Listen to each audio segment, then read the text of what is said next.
जय हिंद प्यारे बच्चों, जेपी क्लासेस में आपका स्वागत है। आज हम लोग केमिस्ट्री के ऑब्जेक्टिव के बारे में अध्ययन करेंगे। पिछले वीडियो में मैंने आपको 1 से लेके 50 तक ऑब्जेक्टिव बताए थे और आगे मैं 50 के बाद आपको बताऊंगा। और आपसे रिक्वेस्ट है कि आप एग्जाम में जाने से पहले इनको एक बार पढ़ लें, क्योंकि एग्जाम के दृष्टिकोण से बहुत ज़्यादा महत्वपूर्ण है और एग्जाम में ऐसे क्वेश्चन हर बार पूछा जाता है। तो चलिए शुरुआत करते हैं हम लोग। आज का पहला यानी क्या ऑब्जेक्टिव क्या है? बेरवादार ठोस। बेरवादार ठोस यानी उसी को क्या बोलते हैं बाबू? अक्रिस्टलीय ठोस। इनमें से कौन अक्रिस्टलीय ठोस है? आपको 4 बात याद रखना है बाबू। एक हम लोग के पास क्या होते हैं?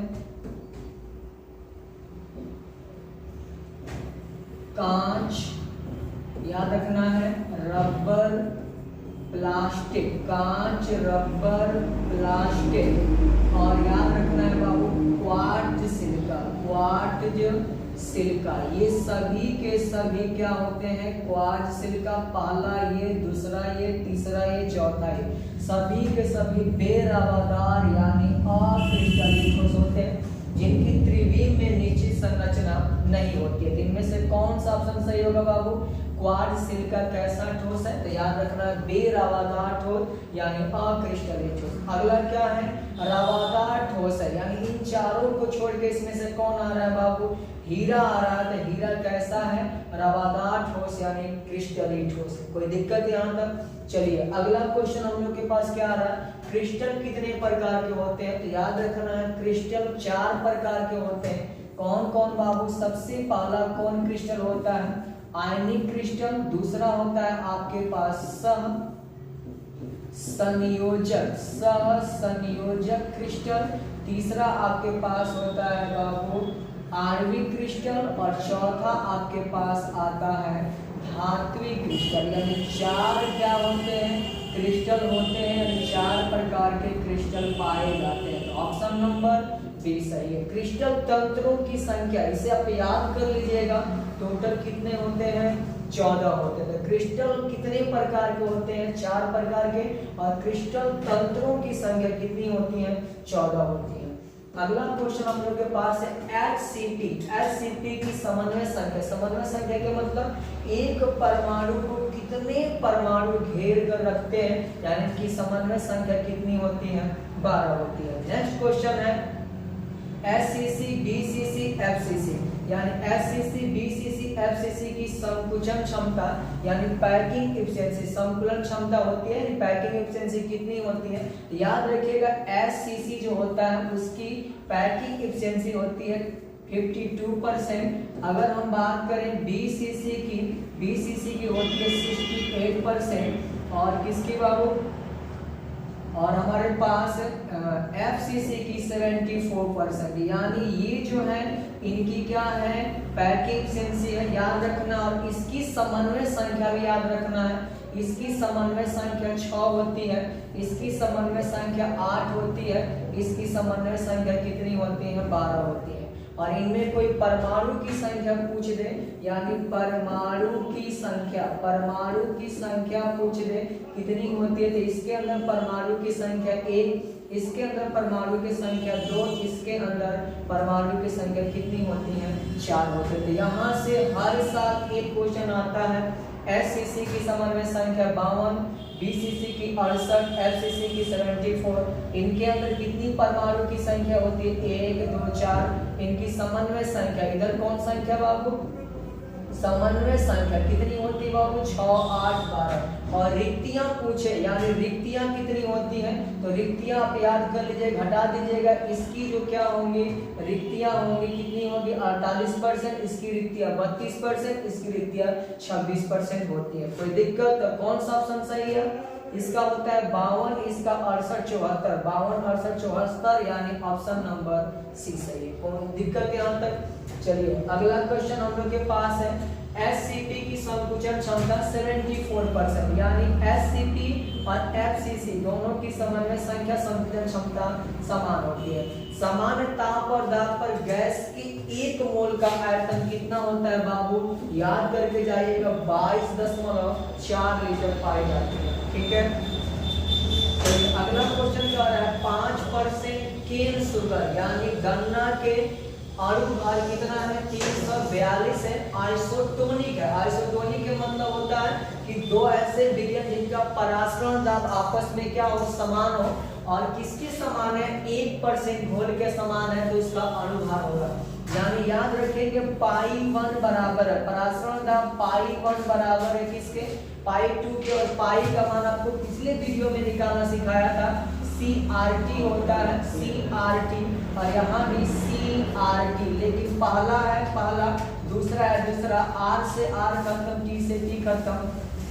अब यहाँ सब क्या निकालेंगे, इसके साधारण का मान निकालेंगे। कितना परसेंट है बाबू, 5% है। कितनी परसेंट, 5%। और इसका क्या है बाबू, अणु भार कितनी है, 342, और ये ग्राम में दिया रहता है, तो किससे गुणा कर देंगे, 1000 से। और इधर हमारे पास क्या है, 1% की बात कर रहे हैं, 1, और नीचे क्या दिया है बाबू, कितना, 1, और इसका निकालना है, यानी x का हम लोग क्या निकालना, मान लेते हैं x का मान m है, और इनटू में ये भी ग्राम में, यानी 1000 से 1000 खत्म हो जाएगा, तो m का मान कितना हो जाएगा बाबू, इससे इसमें गुणा, इससे इसमें गुणा करेंगे, तो हम लोग के पास क्या निकलेगा, हम लोग के पास निकलेगा, 1 मिनट, यहाँ से क्या आएगा बाबू, यहाँ से आएगा 5, m बराबर आ जाएगा बाबू 342, और यहाँ से m का मान निकल जाएगा 342 में किससे भाग दीजिए, 5 से, ये आ जाएगा आपके पास बाबू, ये आएगा,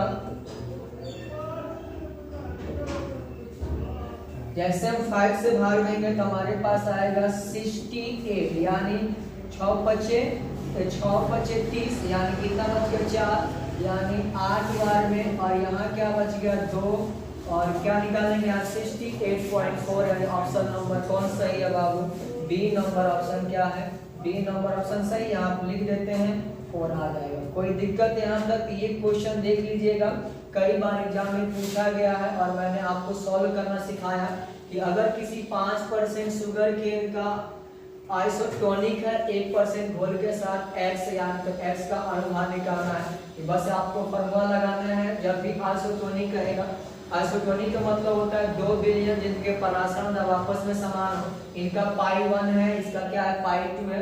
पाई बराबर क्या होता है, CRT, यहाँ CRT, यहाँ पहला है तो पहला, दूसरा है दूसरा, 5, यानी इसकी मात्रा है 342, और यहाँ निकालने के बाद परसेंटेज वाला 100, इधर भी परसेंटेज, इधर भी परसेंटेज है, परसेंटेज लिखने की जरूरत नहीं है, ग्राम वाला है तो ग्राम, यानी 1000 से गुणा कर देंगे, जब ग्राम में होता है तो खत्म हो जाएगा। यहाँ से m का मान निकालेंगे, 68 पॉइंट कितना 4 निकलेगा। अगला क्वेश्चन क्या कर रहा है, किसी बिलियन के 200 ml में कितने बाबू, 2 ग्राम NaOH घुला हो, तो इसकी मोलारता निकालना। मोलारता क्या होती है बाबू, आपको मालूम है, मोलारता होती है विलेय की मोल संख्या बट्टा बिलियन का आयतन।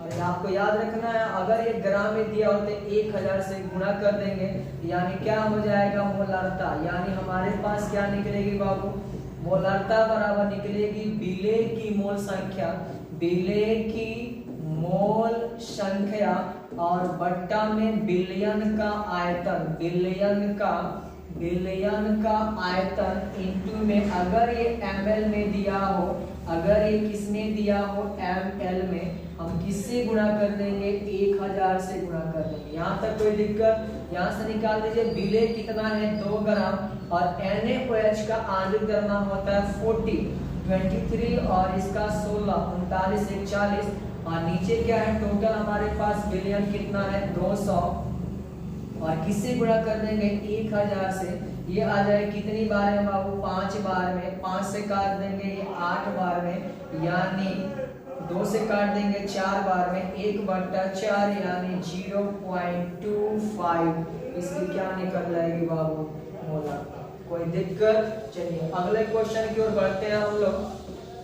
अगला क्वेश्चन क्या कर, टिंडल प्रभाव। टिंडल प्रभाव बाबू क्या होता है, उसमें कोई विलयन के अंदर, विलयन किसी भी द्रव के अंदर अगर क्या है, कण है, और कण गति कर रहे हैं तो वो क्या दिखाई देता है, प्रकाश की उपस्थिति में चमकीला दिखाई देता है।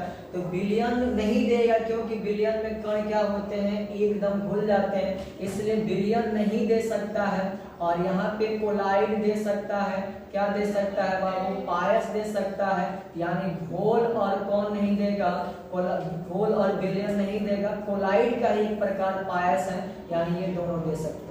ठीक है, चलिए द्रव स्नेही कोलाइड, द्रव स्नेही के मतलब कि वैसे जिसका जल के साथ काफी अधिक क्या हो, लगाव हो, यानी द्रव के साथ काफी ज्यादा लगाव हो, तो कौन होता है बाबू, गोंद। गोंद काफी अधिक क्या होता है, द्रव स्नेही क्या होता है, कोलाइड होता है। कोई दिक्कत? चलिए अगला क्वेश्चन हम लोग देखते हैं। अगला क्वेश्चन उत्प्रेरक है। उत्प्रेरक क्या करता है, उत्पाद के साम्यावस्था सांद्रण को बढ़ा देता है, प्रतिक्रिया के साम्यावस्था स्थिरांक को परिवर्तित कर देता है, साम्यावस्था प्राप्त करने के समय को कम कर देता है, प्रतिक्रिया को ऊर्जा प्रदान करता है। आपको मालूम है उत्प्रेरक क्या करता है, अभिक्रिया की गति को कम करता है, और गति को कम करेगा मतलब अभिकारक और उत्पाद के बीच साम्यावस्था जल्दी स्थापित करेगा, यानी साम्यावस्था स्थापित करने के समय को क्या कर देता है, कम कर देता है। कोई भी अभिक्रिया तभी होती है जब अभिकारक और उत्पाद के बीच क्या आ जाए, साम्यावस्था है, और ये साम्यावस्था के समय को कम करता है, यानी कौन है, उत्प्रेरक। रासायनिक अधिशोषण क्या होते हैं बाबू, अनुत्क्रमणी। और अगर बात करें भौतिक अधिशोषण की, तो भौतिक अधिशोषण कैसे होते हैं, भौतिक अधिशोषण बाबू होते हैं उत्क्रमणी, और रासायनिक अधिशोषण कैसे होते हैं, रासायनिक अधिशोषण होते हैं अनुत्क्रमणी। कोई दिक्कत यहाँ तक? चलिए अब हम लोग आगे बढ़ते हैं। आगे हम लोग के पास क्वेश्चन है, हीरे का संस्करण होता है। हीरा क्या है बाबू, कार्बन का पररूप है, और उसका संस्करण कैसा होता है, हाइड्रेशन sp3 होता है। क्या होता है बाबू, sp3।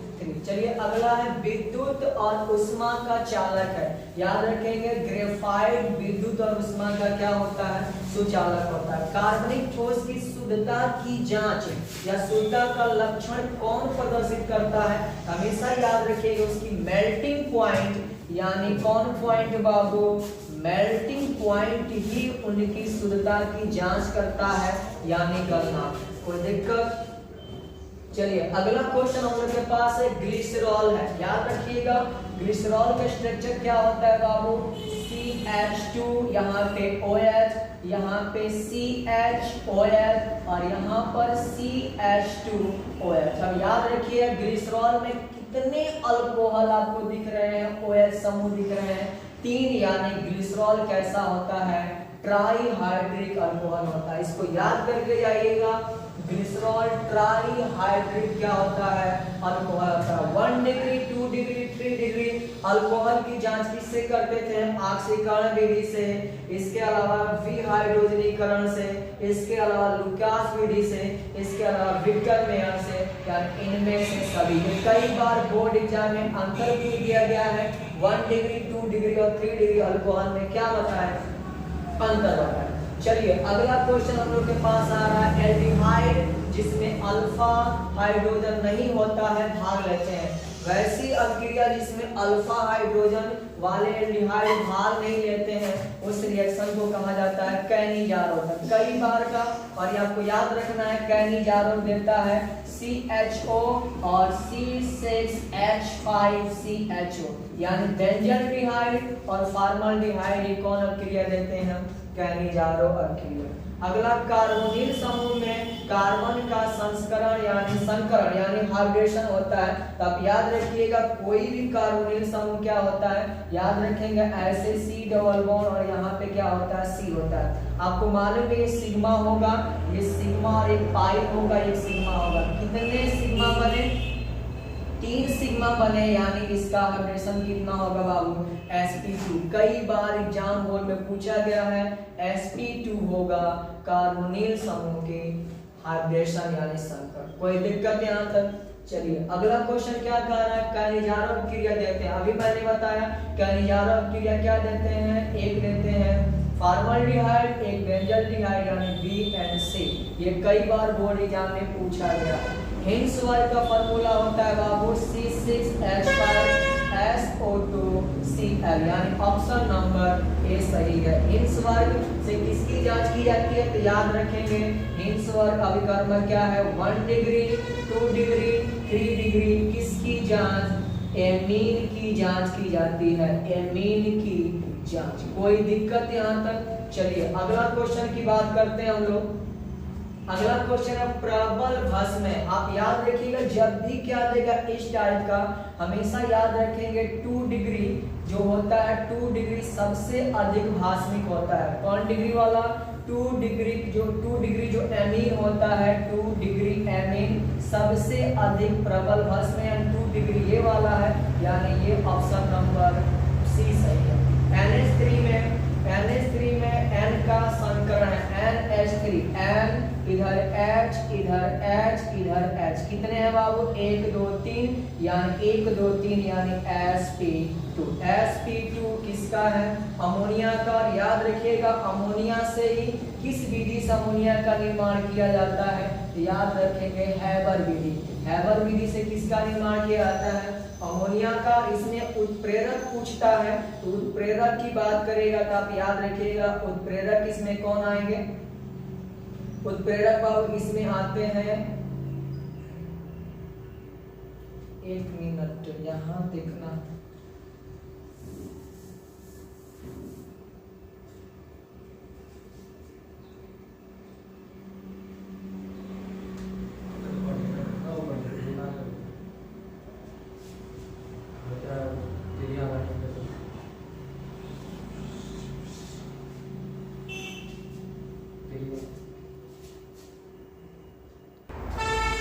चलिए अगला क्वेश्चन क्या कर रहा है प्रबल भस्म में।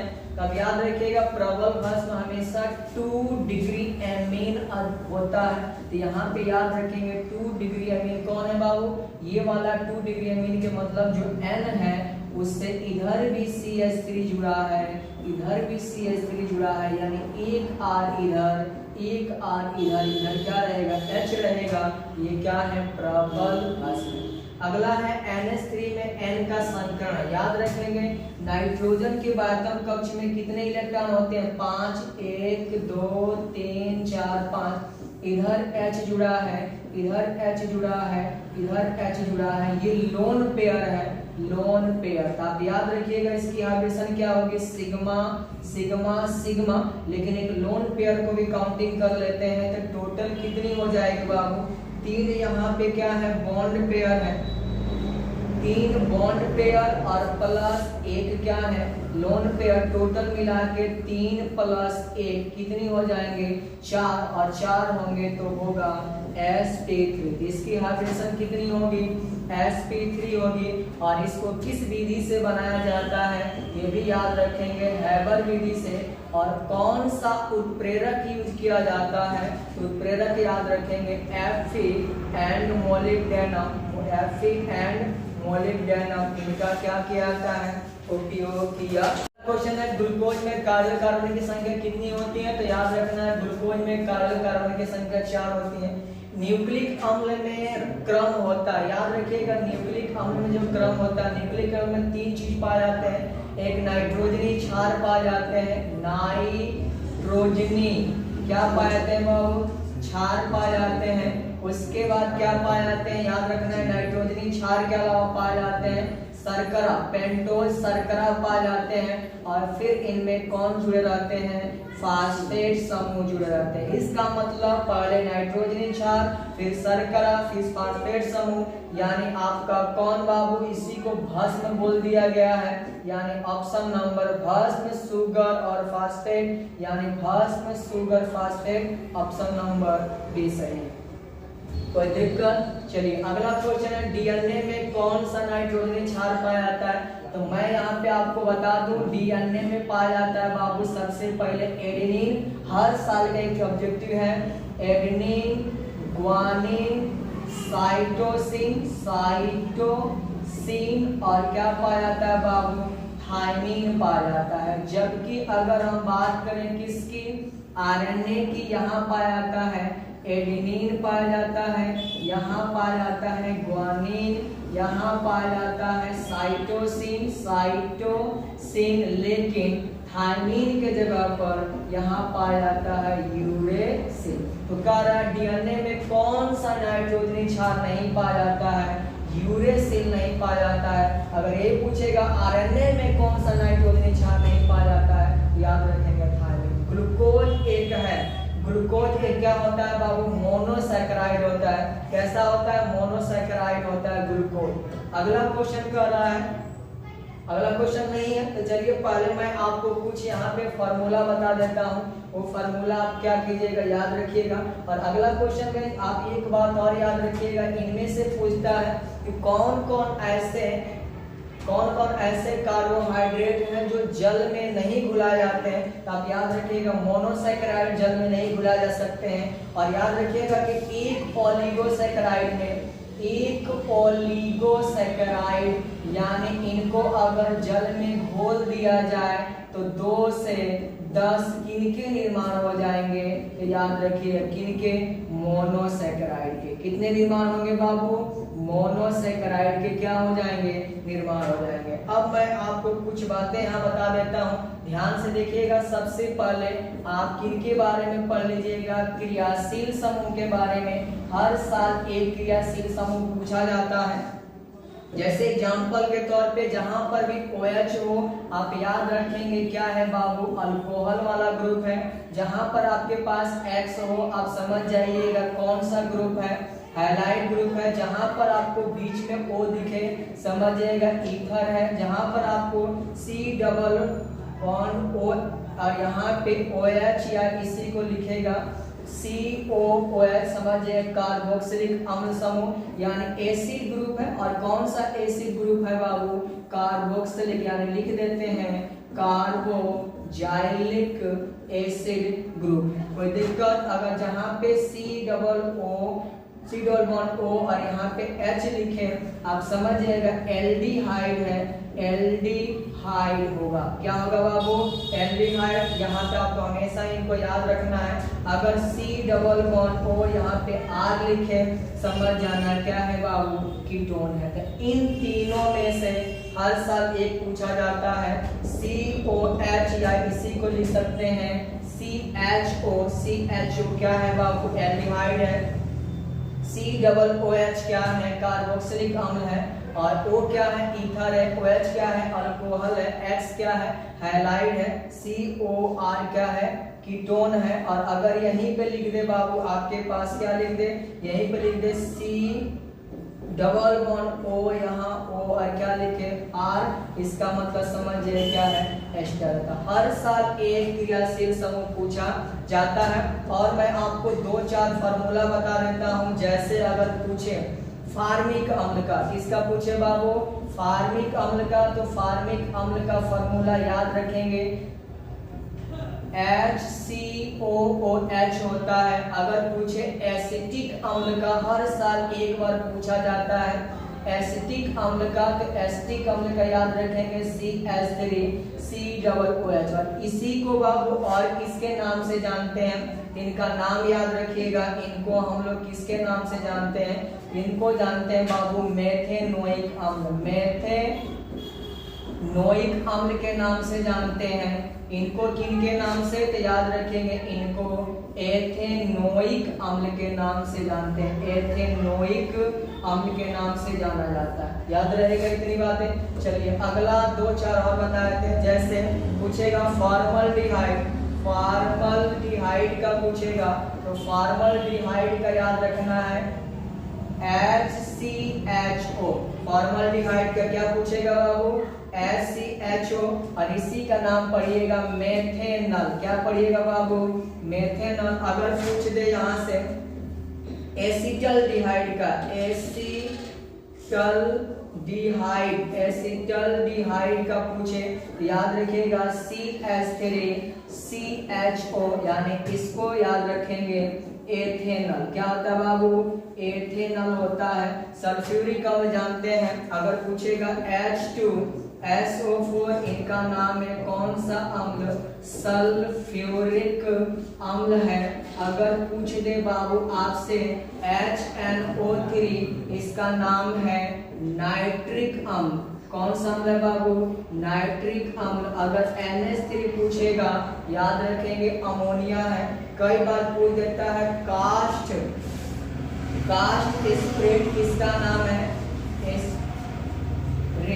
कास्ट स्प्रेट किसका नाम है? तो CH3OH इसी का नाम है मेथेनॉल। क्या नाम है बाबू? मेथेनॉल नाम है, मेथेनॉल। और अगर आपसे पूछ दे जो क्या शराब पे आता है यानी पे अल्कोहल यानी C2H5OH इसका नाम है एथेनॉल। और एथेनॉल को हम लोग क्या पीते हैं? ड्रिंकिंग वाला जो अल्कोहल है यानी इसका नाम क्या है बाबू? Drinking alcohol. ड्रिंकिंग अल्कोहल कौन सा होता है? तो याद रखना है एथेनॉल। कोई दिक्कत? एक छोटी सी बात और याद रखना है, अम्लराज। क्या रखना है बाबू? अम्लराज याद रखना है। अम्लराज क्या होता है? ये होता है बाबू हाइड्रोक्लोरिक अम्ल, हाइड्रोक्लोरिक अम्ल। और प्लस में होता है बाबू नाइट्रिक अम्ल। क्या होता है? नाइट्रिक अम्ल। ये काफी अधिक क्रियाशील होते हैं और सोना प्लेटिनम इन सबको गला देते हैं। इनका अनुपात पूछेगा पहले HCl और यहाँ दे दे HNO3। तो आप याद रखिएगा ये होता है 3 भाग और ये होता है 1 भाग यानी 3 अनुपात कितना होता है? 1 होता है। तो आज के लिए बस इतना ही और आप ध्यान से इन्हें पढ़ लीजिएगा। एग्जाम के दृष्टिकोण से काफी अधिक क्या है? महत्वपूर्ण है। और आगे हम मिलते हैं अगले वीडियो में, तब तक जय हिंद।